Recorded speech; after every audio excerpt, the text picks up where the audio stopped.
10th class question number 9 चल रहा था आपका। फर्स्ट पार्ट हम करा चुके थे, फर्स्ट पार्ट हमने आपको समझाया था, ठीक है। और अब मैं सेकंड पार्ट कर रही हूँ। चित्र जो त्रिभुज था आपका वही रहेगा, इस चित्र के द्वारा ही आपको ये सॉल्यूशन करना है।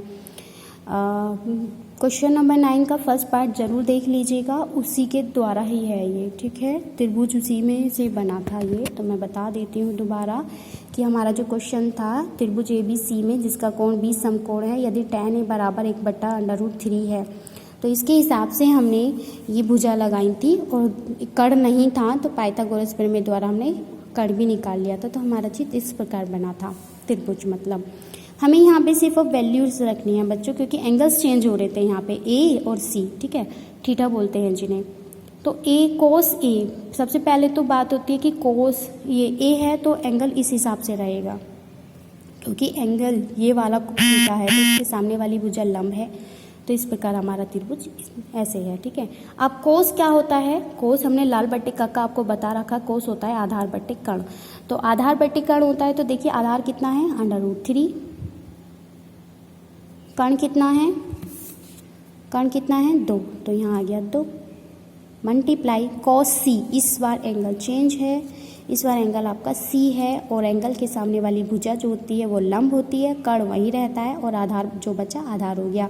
इस हिसाब से अब आप कोस देखिए, कोस तो वही रहेगा आधार बट्टे कर्ण, तो आधार बट्टे कर्ण है तो इसमें आधार क्या है 1 है इस बार, और कर्ण कितना है 2, माइनस का माइनस।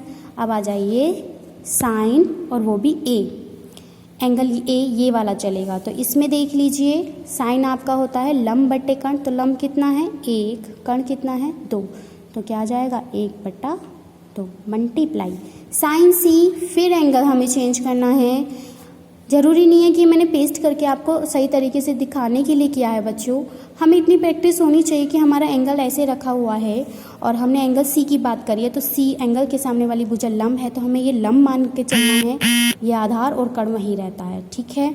मैं आपको ये दिखा रही हूँ कि आप बहुत अच्छे से समझ सकते हैं इससे।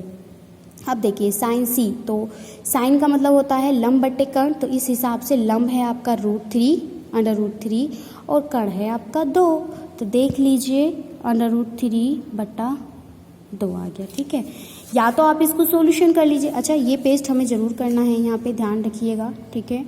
अब देखिए या तो आप इसको सॉल्यूशन कर लीजिए कि √3 की 1 में मल्टीप्लाई हुई √3 आ गया, 2 दूनी 4 हो गया, माइनस का माइनस, 1 की गुणा √3 में हुई तो √3 आ गया, 2 दूनी 4 हुआ। लेकिन हम वो चीज़ जो अब मैं सॉल्यूशन करके यहाँ देखेंगे, हम यहाँ भी देख सकते हैं कि ये पूरा वैल्यू सेम वैल्यू इधर भी है, लेकिन ये माइनस में है और ये प्लस में है, तो ये तो आपस में कट सकता है। सेम इसी तरीके से यहाँ हो गया कि √3/4 प्लस में है और √3/4 यहाँ माइनस में, तो ये आपस में कैंसिल हो जाएंगी और आंसर आ जाएगा आपका 0। क्वेश्चन 9 का second part complete. Thank you बच्चों।